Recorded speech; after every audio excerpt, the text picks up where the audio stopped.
Thiruvananthapuram കോർപ്പറേഷനിലേക്ക് Yuva Morcha March അതോടെ സംഘർഷഭരിതമാവുന്നുണ്ട്. പതിവ് കാഴ്ചകൾ. പ്രതിഷേധക്കാർ ഇരച്ച് ബാരിക്കേഡിലേക്ക് എത്തുന്നു. ബാരിക്കേഡിൽ പിടിച്ച് 4 കുലുക്കങ്ങോട്ടും ഇങ്ങോട്ടും കുലുക്കുന്നു. ജലപീരങ്കി പ്രയോഗം ഉണ്ടാകുന്നു. പതിവ് ഇപ്പോൾ നമ്മൾ കാണുന്ന സ്ഥിരം പതിവ് പ്രതിഷേധ കാഴ്ചകൾ തന്നെയാണ്. തിരുവനന്തപുരം കോർപ്പറേഷനിലേക്ക് BJP കോർപ്പറേഷൻ യുവമോർച്ച പ്രവർത്തകരുടെ പ്രതിഷേധമാണ് പ്രേക്ഷകർ കാണുന്നത്. കുറേയധികം പ്രശ്നങ്ങൾ കഴിഞ്ഞ് കുറേ ദിവസങ്ങളായി അങ്ങോട്ടും ഇങ്ങോട്ടും ഒക്കെയുള്ള എത്രത്തോളം കഴമ്പുള്ള ആരോപണങ്ങളാണെന്ന് അറിയില്ലെങ്കിൽ കൂടിയും അങ്ങോട്ടും ഇങ്ങോട്ടുമുള്ള പല ആരോപണങ്ങൾ, അഴിമതി ആരോപണങ്ങൾ, സാമ്പത്തിക തട്ടിപ്പ് ആരോപണങ്ങളൊക്കെ നമ്മൾ കണ്ടു അങ്ങോട്ടും ഇങ്ങോട്ടും. അതിനെ തുടർന്നാണിപ്പോൾ അതിൻ്റെ തുടർച്ചയിൽ തന്നെ വേണം യുവമോർച്ചയുടെ ഈ കോർപ്പറേഷനിലേക്കുള്ള പ്രതിഷേധം. അവിടെ ബാരിക്കേഡ് തെരഞ്ഞിട്ടുണ്ട്. ജലപീരങ്കി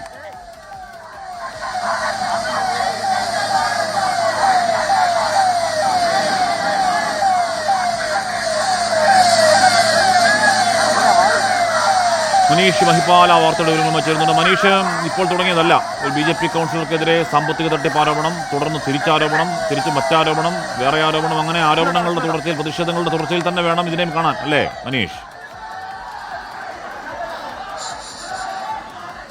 ഹാഷ്മി, ഇനി നഗരസഭയുടെ കോർപ്പറേഷൻ വലിയ രീതിയിലുള്ള പ്രതിഷേധങ്ങൾ, സമരം ഭരണപക്ഷവും പ്രതിപക്ഷവും തമ്മിൽ ഉണ്ടാകുന്നുണ്ട്. നിലവിലത്തെ സമരത്തിന്റെ, അതായത് യുവമോർച്ചയുടെ സമരത്തിന്റെ സാഹചര്യം, അവിടെ സാനിറ്റേഷൻ തൊഴിലാളികളെ, കോർപ്പറേഷൻ സാനിറ്റേഷൻ തൊഴിലാളികളെ നിയമിച്ചതിൽ അത് അനധികൃത നിയമനമാണ്. CPIMന്റെ ആളുകളെയാണ്, അതായത് മേയറുടെ ഓഫീസ് സ്റ്റാഫിലുള്ള ഒരാൾ, ഒപ്പം തന്നെ നിലവിൽ കൗൺസിലറായിട്ടുള്ള ഒരാൾ, അയാളുടെ ബന്ധു, അങ്ങനെ ഈ നിയമിക്കുന്നത് മുഴുവൻ പാർട്ടി ഇഷ്ടക്കാരെ മുഴുവൻ നിയമിക്കുകയാണെന്ന് ആരോപിച്ചുകൊണ്ടാണ് BJP കൗൺസിലർമാരുടെ പ്രതിഷേധം കഴിഞ്ഞ ദിവസം അടക്കം കൗൺസിൽ യോഗത്തിലടക്കം ഉണ്ടായത്. ഇപ്പോഴിതാ യുവമോർച്ചയുടെ പ്രതിഷേധമാണ്. തിരുവനന്തപുരം നഗരസഭയുടെ മുമ്പിലേക്കാണ് നിലവിൽ യുവമോർച്ച പ്രവർത്തകർ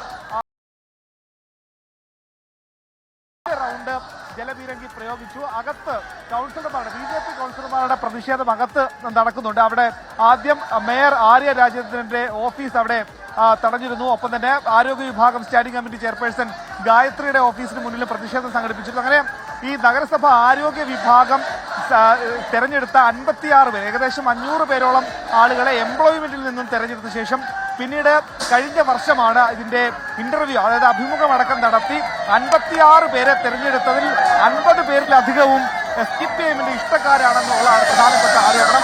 ഈ ആരോപണം ഉന്നയിച്ചുകൊണ്ട് കൗൺസിൽ യോഗത്തിലടക്കം ഈ ലിസ്റ്റ് തടയാൻ വേണ്ടി ഈ BJP കൗൺസിലർമാർ ശ്രമിച്ചെങ്കിലും കൗൺസിൽ യോഗത്തിൽ അത് പാസ്സാക്കിയ ഭൂരിപക്ഷം ഉപയോഗിച്ചുകൊണ്ട് CPIM അല്ലെങ്കിൽ ഇടതുപക്ഷം അത് തിരുവനന്തപുരം കോർപ്പറേഷനിൽ ആ ലിസ്റ്റ്, നിയമന ലിസ്റ്റ് പാസ്സാക്കിയെടുത്തു. ഇപ്പോഴിതാ ജലപീരങ്കി 2ാം റൗണ്ട് ഉപയോഗിച്ചിരിക്കുകയാണ്. പ്രവർത്തകർ ചിലർ പോലീസിന് നേരെ കല്ലെറിയുകയും ചെയ്യുന്നുണ്ട്. ഒപ്പം തന്നെ നിലവിൽ പോലീസ് 2ാം റൗണ്ട് ജലപീരങ്കി പ്രയോഗിച്ചു. പക്ഷേ പിരിഞ്ഞു പോകാൻ പ്രവർത്തകർ തയ്യാറല്ല. നഗരസഭയ്ക്കകത്ത് BJP കൗൺസിലർമാരുടെ പ്രതിഷേധമെങ്കിൽ പുറത്ത് യുവമോർച്ച പ്രവർത്തകരുടെ പ്രതിഷേധമാണ്. അങ്ങനെ തിരുവനന്തപുരം നഗരസഭയുടെ മുന്നിലും അകത്തുമുഖത്തന്നെ വലിയ രീതിയിലുള്ള പ്രതിഷേധത്തിലാണ്. നഗരസഭയുടെ ഭരണത്തിനെതിരെയാണ്. അത് നിയമന ലിസ്റ്റ്, അതായത് നടത്തിയിട്ടുള്ള നിയമനങ്ങൾ അനധികൃതമാണ്. 56 പേരെ സാനിറ്റേഷൻ വിഭാഗത്തിലേക്ക്, അതായത് ശുചീകരണ വിഭാഗത്തിലേക്ക് തെരഞ്ഞെടുത്തതിൽ വലിയ രീതിയിൽ അനധികൃതമായിട്ടുള്ള തിരികെ കയറ്റുകൾ ഉണ്ടായി. നിലവിൽ കഴക്കൂട്ട കൗൺസിലറാണ് കവിതയടക്കം ഈ നിയമന ലിസ്റ്റിലുണ്ട്. അതുകൊണ്ട് തന്നെ ഈ നിയമന ലിസ്റ്റ് ഇടക്കാലത്ത് മരവിപ്പിച്ച് വെച്ചു. നഗരസഭയുടെ ഭരണം തീരുന്ന ഘട്ടത്തിലേക്ക് പിന്നീട് ഈ ലിസ്റ്റ് കൊണ്ടുവരികയും അതിനുശേഷം കവിത രാജിവെച്ചുകൊണ്ട് നഗരസഭ തീരുന്ന സമയത്ത് രാജിവെച്ചാൽ മതി എന്ന രീതിയിലേക്ക് ഭരണസമിതി എത്തി എന്നടക്കമുള്ള വലിയ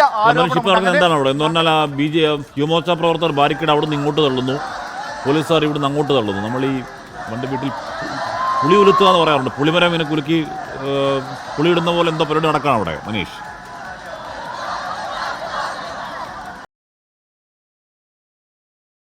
പേര് മാത്രമാണ് ഈ യുവമോർച്ച പ്രവർത്തകരുള്ളത്. പക്ഷേ അവർ ബാരിക്കേഡ് ഇവിടെ നിന്ന് പുറത്തു നിന്നും അകത്തേക്ക് തള്ളി മറിച്ചിടാനുള്ള ശ്രമമാണ്. ബാരിക്കേഡ് മറിച്ച്, അതായത് ബാരിക്കേഡ് ഭേദിക്കാൻ അത് മറിച്ചുകൊണ്ട് ഇട്ട ശേഷം, നേരത്തെ രാജ്ഭവന് മുന്നിലൊക്കെ SFIയുടെ സമരത്തിലും അങ്ങനെയായിരുന്നു, ഈ ബാരിക്കേഡ് മറിച്ചിടാം. കാരണം 2 മരങ്ങളിലാണ് ഇത് കയർ ഉപയോഗിച്ച് കെട്ടിവെച്ചിരിക്കുന്നത്. ഇതിനെ മറിച്ചിടാൻ സാധാരണഗതിയിൽ ഒരുപാട് നേരം ശ്രമിച്ചാൽ നടക്കുന്ന കാര്യമാണ്. അങ്ങനെ ശ്രമകരമായ ഒരു ദൗത്യത്തിന് വേണ്ടിയിട്ടാണ് നിലവിൽ യുവമോർച്ച പ്രവർത്തകർ അത് മറിച്ചിടാനുള്ള ശ്രമത്തെ തടയുകയും ചെയ്യുന്നുണ്ട്. ഇടയ്ക്ക് ചില യുവമോർച്ച പ്രവർത്തകർ കല്ലും കമ്പുമൊക്കെ തന്നെ പോലീസിനെ എറിയുന്നുണ്ട്. അവരെ പ്രകോപിപ്പിക്കാൻ വേണ്ടി തന്നെയാണ്. അങ്ങനെ അകത്ത് യുവമോർച്ചയുടെ BJP കൗൺസിലർമാരുടെ പ്രതിഷേധവും ഉണ്ട്. അങ്ങനെ അകത്തും പുറത്തും